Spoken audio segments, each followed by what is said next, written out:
बालाघाट जिले की विश्व प्रसिद्ध त्राम नगरी मलाजखंड के सामुदायिक भवन कापर क्लब मलाजखंड तहसील बीरसा जिला बालाघाट मध्य प्रदेश अंतर्गत संविधान की 5वीं अनुसूची पैसा अधिनियम और आदिवासी अधिकारों पर कार्यक्रम दिनांक 14 एवं 15 सितंबर 2024 को परिचर्चा एवं कार्यशाला के अंतर्गत परीक्षा का लक्ष्य सामूहिक विचार विमर्श द्वारा विविध आयाम विषयों के जाति एवं पहलुओं को स्पष्ट करने का प्रयास है, जिसके तहत 2 दिवसीय राष्ट्रीय कार्यशाला का आयोजन किया जा रहा है। अनुसंधानिक अनुभव और विचार उक्त महत्वपूर्ण विषयों पर हमारी समझ को गहरा करने और एक सार्थक रणनीति बनाने में मददगार होगा। इस परिचय में उपस्थित होकर अपने गहन विचारों से हमें लाभान्वित करेंगे। भारतीय संविधान की 5वीं अनुसूचित 10 राज्यों के आदिवासी क्षेत्रों में लागू है, जो स्थानीय समुदाय को लघु वन उत्पाद, जल और खनिजों पर अधिकार अनुसूचित करता है। हालांकि इन संवैधानिक अधिकारों को प्राप्त करने के लिए आदिवासी समुदाय को आज भी संघर्ष करना पड़ रहा है। इसी कारण से कई आदिवासी क्षेत्र में पतलगड़ी जैसे आंदोलन उभर रहे हैं और गांव गणराज्य की अवधारणा उन्हें जोर पकड़ रही है।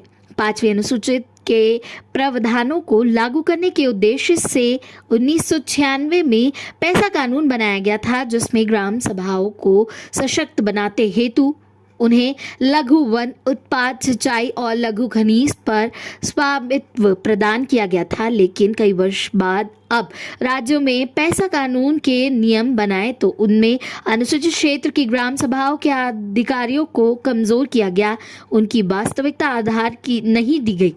5वीं अनुसूचित पैसा अधिनियम 1996 और वन अधिकार मान्यता कानून 2006 आदिवासी समुदाय के अधिकारों की रक्षा के लिए महत्वपूर्ण कानून उपकरण है। हालांकि वर्तमान परिदृश्य से इन प्रावधानों का क्रियान्वयन चुनौतीपूर्ण बना हुआ है, इन्हें कमजोर किया जा रहा है।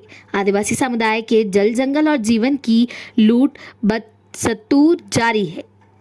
कॉर्पोरेटर हेतु तो प्राथमिक देने वाली नीतियों ने न केवल आदिवासियों के अधिकारों को कमजोर किया है, बल्कि पर्यावरण को भी गंभीर क्षति पहुंचाई है।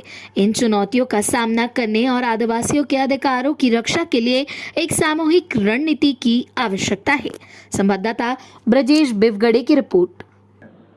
मतदाता सूची में जो 50% जब तक वो नहीं देंगे तो उसको लीगल नहीं माना जा सकता, लेकिन प्रशासन है, तंत्र है, वो 50 लोग भी आ गए तो करके कर देंगे ग्राम सभा में। तो इस तरह का जो दुरुपयोग करने का प्रयास करेंगे तो ये जो निष्कर्ष निकलेगा उसका क्या राष्ट्रीय स्तर पे कार्यक्रम बनाएंगे कि हम इस लड़ाई को बड़े स्तर पे हर राज्यों पे ले जाके हर राज्य सरकारों पे दबाव बना के उसको मूल स्वरूप में लागू करने का हमारा एक लड़ाई रहेगी। कार्यकर्ता वर्तमान में जिला पंचायत सदस्य हूँ। अभी जैसा पैसा नियम आया, पैसा नियम को लेकर के मैं काफ़ी प्रयास ये किया कि उसका इम्प्लीमेंट अच्छी तरह से होना चाहिए इस तरह से। लेकिन मुझे भी लगा कहीं ना कहीं सरकार नियम तो बनाई, लेकिन जिस तरह से इम्प्लीमेंट होना चाहिए उस तरह से उसको नहीं बनाया और इम्प्लीमेंट करने के उसमें उनकी मंशा नहीं है, ये मुझे समझ में आया।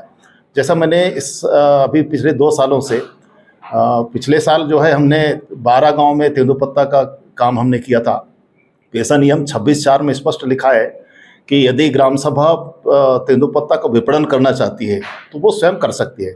उसको लेकर के हमने 12 ग्राम सभाओं में किया था। चूँकि 2022 में तेंदुपत्ता का उत्पादन कम था, इसलिए उतना ज़्यादा लाभ तो नहीं मिल पाया था, लेकिन हमको लगा था कि उससे काफ़ी ग्राम सभा सशक्त होगी आर्थिक स्तर पर इस तरह से।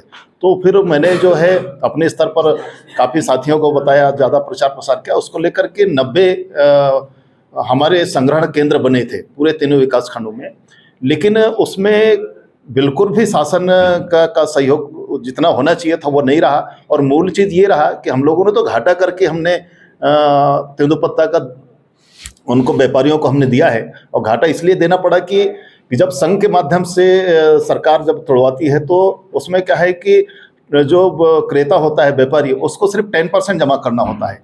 और हम लोगों को जब ग्राम सभा को उन्होंने दिया कि आप विपणन कर सकते हैं तो हम लोगों को पैसा नहीं दिया, जिस कारण से हाँ, मजदूरों को भुगतान के लिए हम क्रेता से हमको कहना पड़ा कि आपको राशि देनी पड़ेगी। अब तो क्रेता बोलता है अगर राशि अभी अगर हम देंगे तो उतने में हम नहीं खरीदेंगे, जिसके कारण से मैं अपने गांव में बताना चाहूँगा, मेरे यहाँ 1.5 लाख पत्तों का संग्रहण हुआ और लगभग 1.5 लाख रुपए का हमको नुकसान सहना पड़ा है। तो ये अगर सरकार अगर हमको निधि उपलब्ध करा दे, नियम बनाया तो निधि भी देना चाहिए हम लोगों को।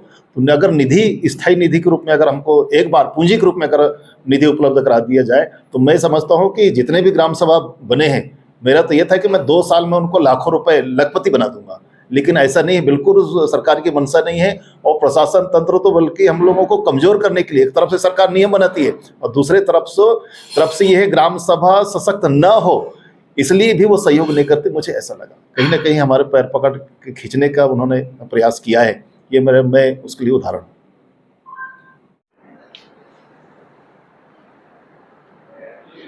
मतलब एक दो पॉइंट सब है ना, जो पेशा नियम पे आप है ना।